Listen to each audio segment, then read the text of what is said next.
स्वागत है आपका नेक्स्ट आईएएस की इस खास पेशकश न्यूज़ एंड व्यूज़ में। हाल ही में आए एक डेटा के मुताबिक देश में इस समय करीब 3 लाख लोग ऑर्गन डोनेशन के इंतज़ार में हैं।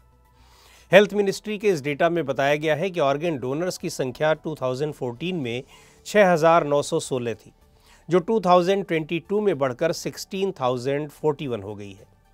2022 में देश में डिसीज्ड कैटेगरी में कुल 1,589 किडनी ट्रांसप्लांट, 761 लीवर ट्रांसप्लांट और 250 हार्ट ट्रांसप्लांट्स हुए हैं। न्यूज़ एंड व्यूज़ के आज के एपिसोड में ऑर्गन डोनेशन से जुड़े पहलुओं की बात करेंगे।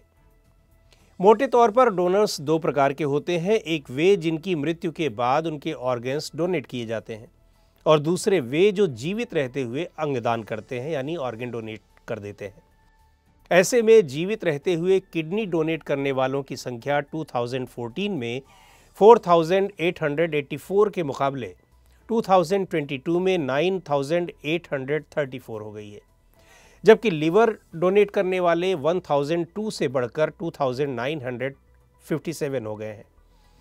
यहाँ एक इम्पॉर्टेंट फैक्ट ये भी है कि एक और तो ऑर्गन्स लेने वाले बीमार लोगों की संख्या 3 लाख से ज़्यादा है, जबकि हर दिन कम से कम 20 लोगों की मौत ऑर्गन्स न मिलने की वजह से हो रही है। भारत में ऑर्गन डोनेशंस की फ्रीक्वेंसी काफ़ी कम है, खासकर आफ्टर डेथ ऑर्गन डोनेशन की। हर 10 लाख पर आफ्टर डेथ ऑर्गन डोनेशन की दर सिर्फ एक है, यानी 10 लाख में से सिर्फ एक व्यक्ति मृत्यु के बाद अंगदान करता है। किडनी ट्रांसप्लांट के मामले में भारत में दान करने और इसे पाने वालों की संख्या में बहुत डिफरेंस है। मसलन हर साल करीब 2 लाख किडनीज की ज़रूरत होती है, लेकिन टोटल किडनी ट्रांसप्लांटेशन सिर्फ 10,000 के आसपास ही हो पाता है। मृत्यु के बाद वाले डोनर्स की डिमांड ज़्यादा होती है क्योंकि लिविंग डोनर बहुत मुश्किल से मिलते हैं। डेटा बताते हैं कि किडनी डोनेट करने के मामलों में 70 to 75% महिलाएं होती हैं, वो भी पेशेंट के रिलेटिव्स, जिसमें पत्नी, माँ और बहनें शामिल होती हैं। वहीं अगर ग्लोबल डेटा की बात करें तो ये तस्वीर भी कोई बहुत एक्साइटिंग नहीं है। सिर्फ 10% पेशेंट्स को ही समय पर ज़रूरत के ऑर्गन्स मिल पाते हैं। स्पेन और यूनाइटेड नेशंस की सिचुएशन इस मामले में थोड़ी बेहतर ज़रूर है। भारत में transplantation of human organs and tissues act 1994 में पास किया गया था। इसी कानून से ऑर्गन डोनेशन को गवर्न किया जाता है। इस कानून के ज़रिए नेशनल लेवल पर national organ and tissue transplant organisation और स्टेट लेवल पर state organ and tissue transplant organisations की स्थापना की गई है। नेशनल ऑर्गन ट्रांसप्लांट प्रोग्राम की शुरुआत 2014 में हुई। इसका लक्ष्य national registry of organ donors and recipients banana, organ donation के लिए ज़्यादा सेंटर बनाना और इसके बारे में अवेयरनेस फैलाना था।